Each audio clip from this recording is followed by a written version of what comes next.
छात्रों, आज हम मैथिली शरणगुप्त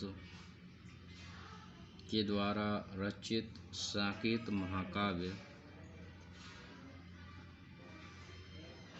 के नवम सर्ग की कविता के विषय में चर्चा करेंगे। साकेत महाकाव्य खड़ी बोली हिंदी का एक चर्चित महाकाव्य है जो राम काव्य से संबंधित है। इस महाकाव्य में राम काव्य तो है ही, लेकिन सबसे बड़ी और महत्वपूर्ण विशेषता इस काव्य की है कि इसमें उपेक्षित उर्मिला के लिए प्रधान नायिका के रूप में प्रस्तुत किया गया है। इस महाकाव्य में 12 सर्ग हैं और उन 12 सर्गों में सर्वाधिक मार्मिक, हृदय स्पर्शी एवं मनोहर साकेत का नवम सर्ग है। और साकेत के नवम सर्ग में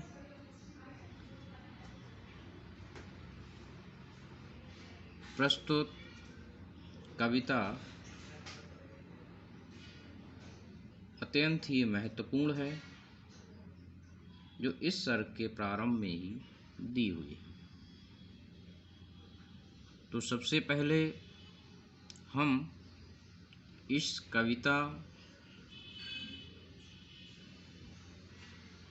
की व्याख्या करने से पूर्व संदर्भ के विषय में जानेंगे, उसके बाद प्रसंग के विषय में जानेंगे,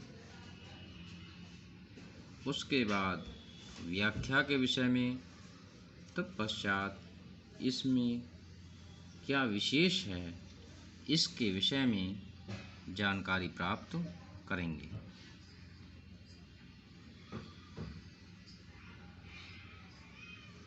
तो सबसे पहले संदर्भ शुरू करते हैं इन पंक्तियों का।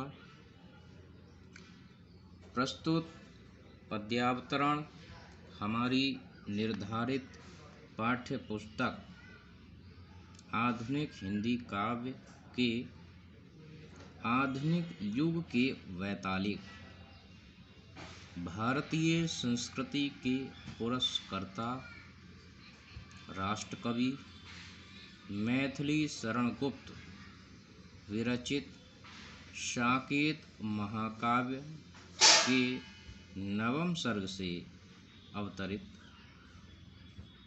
है। साकेत में कवि ने उपेक्षिता उर्मिला के चरित्र चित्रण पर विशेष रूप से ध्यान केंद्रित कर महाकाव्य की प्रधान नायिका के रूप में प्रस्तुत किया है। इसके बाद इसके प्रसंग की चर्चा करते हैं। प्रस्तुत छंद में कवि काव्य भूमि के कठिन मार्ग का वर्णन करते हुए कहता है। इसके बाद व्याख्या।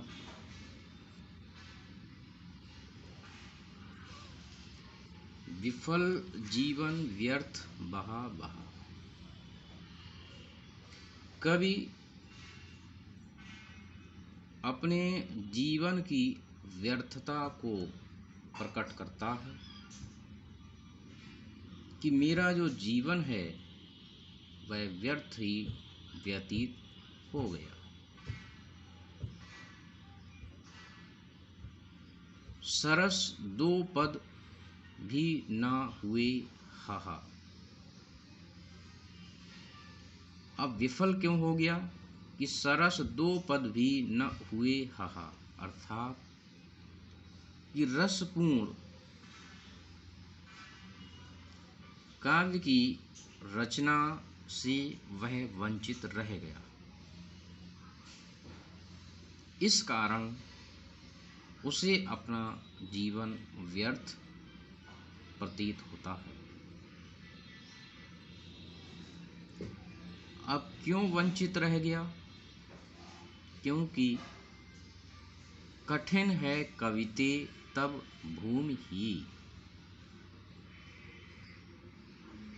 पर यहाँ श्रम भी सुखसा रहा। कि कविता का जो मार्ग है, उसका धरातल, उसकी भूमि अत्यंत ही कठिन है और उसमें सफलता प्राप्त करना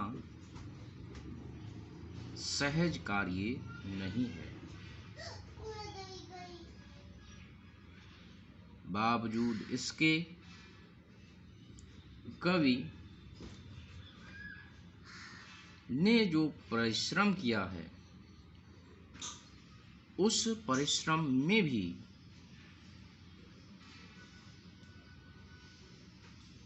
सुख प्राप्त करता है। उसे इस बात का सुख है कि उसने इस महाकाव्य में श्री राम का गुणगान किया है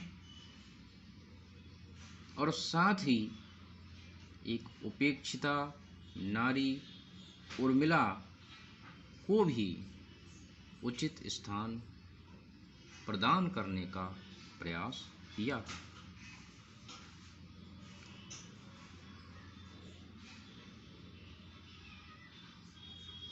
महान कवियों की भांति महाकवि मैथिली शरण गुप्त भी स्वयं को तुच्छ समझते हैं। यह महान पुरुषों की पहचान होती है, जिनमें अहंकार और दंभ लेश मात्र भी नहीं होता। प्राचीन परंपरा में कवि जब कविता लिखता है तो वह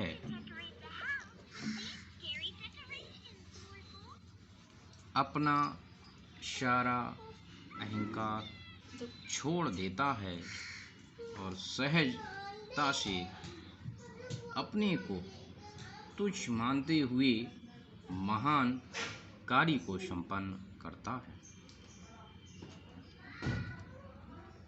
तो ये इसकी व्याख्या। उसके बाद हम इसके विशेष बातों को देखेंगे कि इस पद्य में कौन कौन सी विशेषताएं हैं, इसमें क्या विशेष बातें कवि ने कही हैं। तो सबसे पहले कवि राम काव्य के रूप में साकेत की रचना करके स्वयं को धन्य मानता है, क्योंकि भगवान श्री राम के आदर्श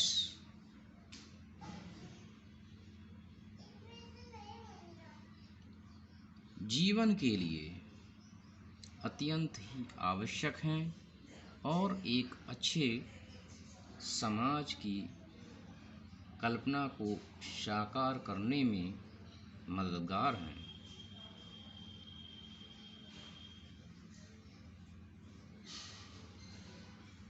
नंबर 2, रस। इसमें योग श्रृंगार है और वियोग श्रृंगार क्यों है? क्योंकि इसमें कवि ने अपना दुख प्रकट किया है कि वह सरस पद भी नहीं लिख सका और जीवन उसका व्यर्थ हो गया। इसके साथ ही हम छंद की अगर बात करें तो इन पंक्तियों में द्रुत विलंबित छंद है। द्रुत विलंबित छंद एक वर्णिक छंद होता है जो वर्णों पर आधारित होता है। इस छंद में 12 वर्ण होते हैं, जिसमें एक नगण, जिसमें 3 लघु, 2 भगण, जिसमें 1 गुरु, 2 लघु, 1 रगण, जिसमें 1 गुरु, 1 लघु, 1 गुरु के क्रम में होते हैं।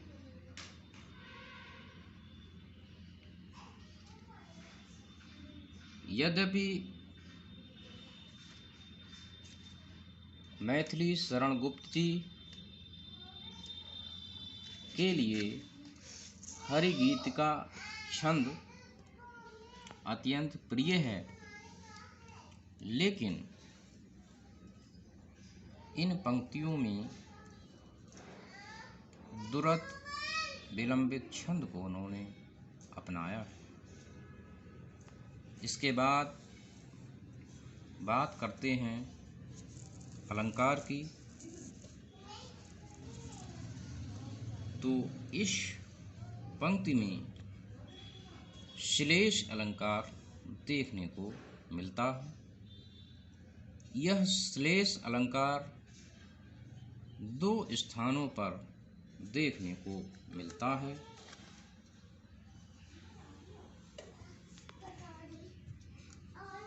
एक शब्द है जीवन। इस जीवन शब्द के 2 अर्थ हैं। जीवन का अर्थ जल होता है और जीवन का अर्थ जिंदगी होता है। इसलिए यहाँ श्लेष अलंकार है, क्योंकि श्लेष अलंकार की यह विशेषता होती है, काव्य में जब एक शब्द के एक से अधिक अर्थ होते हैं तो वहाँ श्लेष अलंकार होता है। चूँकि जीवन के 2 अर्थ हैं, इसलिए यहाँ श्लेष अलंकार हुआ। इसके साथ ही एक शब्द है सरस। सरस शब्द भी द्व्यर्थी है। सरस का अर्थ होता है रस से युक्त, और दूसरा सरस एक छंद होता है, इसलिए सरस के भी 2 अर्थ हुए। तो इस प्रकार जीवन और सरस 2 ऐसे शब्द हैं जहाँ श्लेष अलंकार देखने को मिलता है। तो इस प्रकार हम इस पद्य की व्याख्या संपन्न करते हैं या समझते हैं। छात्रों, व्याख्या करते समय ये ध्यान देने की आवश्यकता है कि उसमें संदर्भ, प्रसंग, व्याख्या तथा विशेष चारों चरणों का प्रयोग किया गया हो।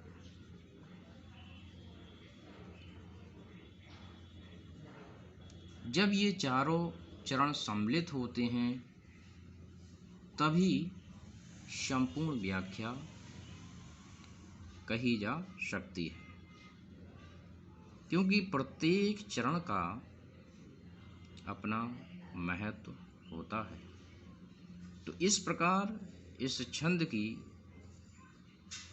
हमारी व्याख्या संपन्न होती है और मैं समझता हूँ कि आप जो है इस व्याख्या को भली भांति समझ चुके होंगे।